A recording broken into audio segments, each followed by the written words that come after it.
Remember when Japan was predicted to overtake America? Back in the 1980s, Japan was the coming country.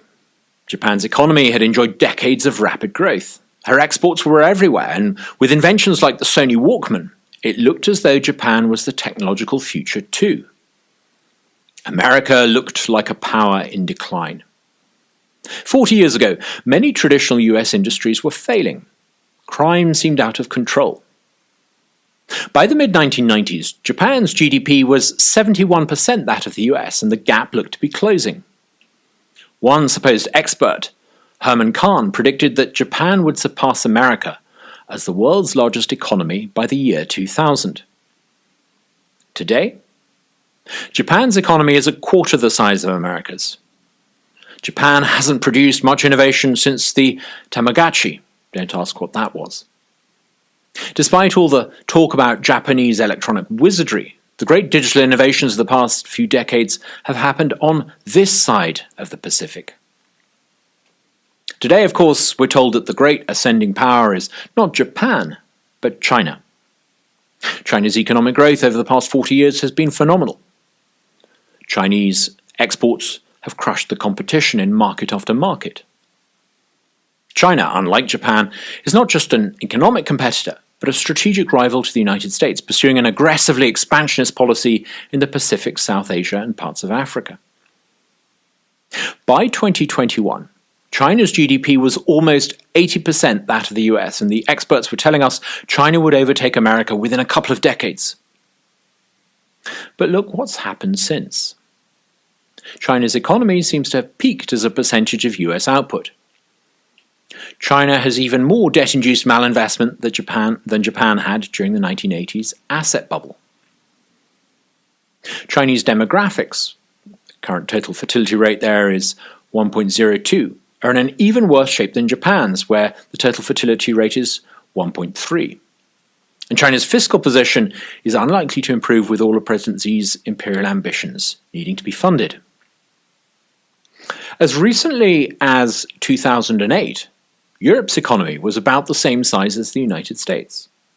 Today, America's economy is twice the size of Europe. Looking at the number of large companies established over the past 50 years on either side of the Atlantic is pretty telling. Home Depot, a single US company, eclipses in capitalization terms all the new businesses created in the European Union since 1974. So why are Japan, China, and Europe, all in their different ways, underperforming America? Because each are, in their different ways, reverting back to a type of political economic tradition far less successful than America's. Japan, superficially Western in so many ways since 1945, has behind that facade a strongly corporatist political economy.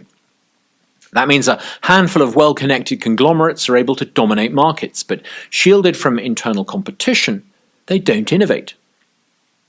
To appreciate how stifling this is, try to imagine what America might be like, for example, if IBM was the only computer company, with all of the competition having been kept out. China, after a brief move towards market liberalization begun under Deng Xiaoping, is reverting back to what you might think of as a Ming tradition. Dissent is stamped on. A bureaucratic elite micromanages and controls. The sclerotic effects are already being felt. Then there's Europe.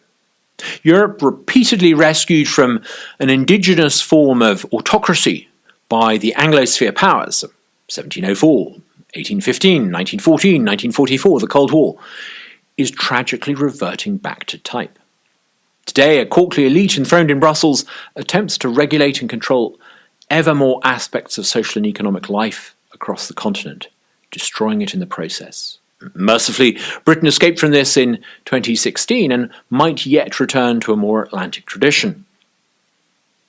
To flourish, the United States needs to stay true to the political and economic model envisaged by the founders. That means limited government, lower taxes, and liberty. The good news is that with the new administration in Washington, this may well be about to happen. Elon Musk is determined not only to cut federal spending, something America urgently needs to do to avoid bankruptcy. He's looking to turbocharge productivity growth, moving people from the public to the private sector, and radically cutting red tape.